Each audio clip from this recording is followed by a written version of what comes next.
Our digital cameras come with many options. Sometimes it's very confusing to the beginner what settings are the right ones and what's appropriate. One such question arises about the RAW file format once in a while. Should your camera be set to the JPEG or the RAW mode? What are the benefits of using it over the JPEG mode, and are there any disadvantages at all?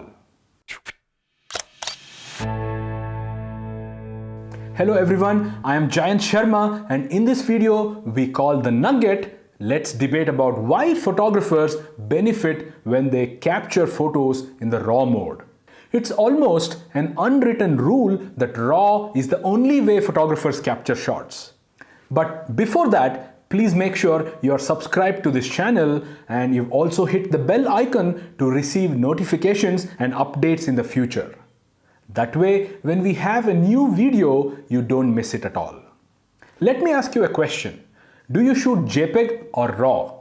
If you shoot JPEG, please comment below and say JPG, or if you shoot RAW, please let me know as well. Alright, first of all, every DSLR or a mirrorless camera these days allow the photographer to set the file format to either JPEGs or RAW.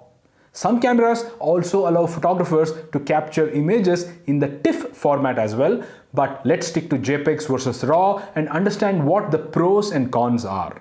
In the JPEG mode itself, there could be a large, medium or small size one can set to capture images in. There could also be the basic, normal or the fine quality of the size one can ask the camera to produce, for instance in the Nikon world. Canon uses large, medium and small and allows the user to choose between two qualities of these sizes. They use a graphic or an icon to differentiate between fine versus basic or normal quality. One can learn that the higher the size and higher the quality, the lesser the photos that can be accommodated in any memory card of any size. For instance, if one could capture 100 large JPEGs in a 1 GB card, they can also do more if it's medium or small, and the number goes up if it's a normal or basic quality instead of fine. Likewise, when one sets the camera to shoot in RAW, it can be noticed that the number of pictures that can be captured is the least. That's because the RAW file consumes a lot of space in the memory card. I've noticed approximately 1 megabyte per megapixel depending on the colors and the details in the scene. So let's understand why RAW and what the advantages are. First of all, the RAW isn't even a finished product. It's a raw material for a photograph. If you understand a software database which contains information, a RAW file is perhaps very similar to that. It contains information about the scene that's captured. So if one needs to produce a high quality photo for printing or enlarge large size prints, then the amount of data present in the RAW file can be an advantage to help process it better. Whereas in the JPEG, the information is limited because it's supposed to be an optimized file format for the web, hence lighter than RAW. Since the RAW has a lot of data that's sometimes not even seen in the photo, one can extract it by using tools like Adobe Lightroom. For instance, in this image, the details in the sky were not great in the photograph, but using Lightroom, it was recovered. That was possible because data existed in the RAW file. The same would have been very tough in the case of a JPEG.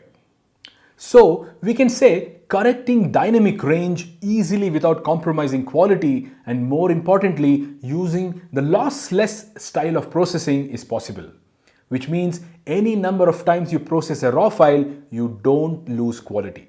Whereas that's not true about a JPEG.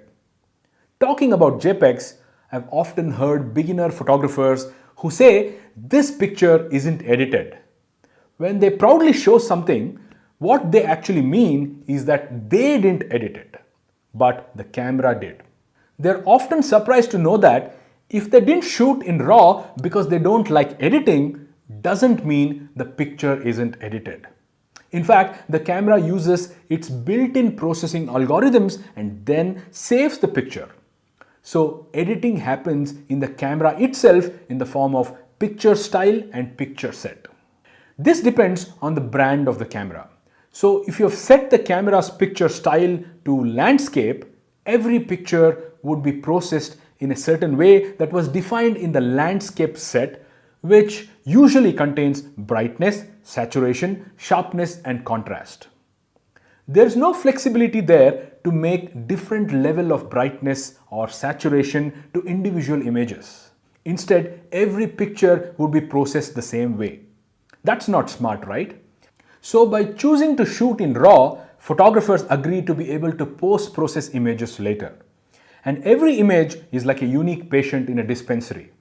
Each one has a different problem, and hence the solution needs to be unique and specific to the problem.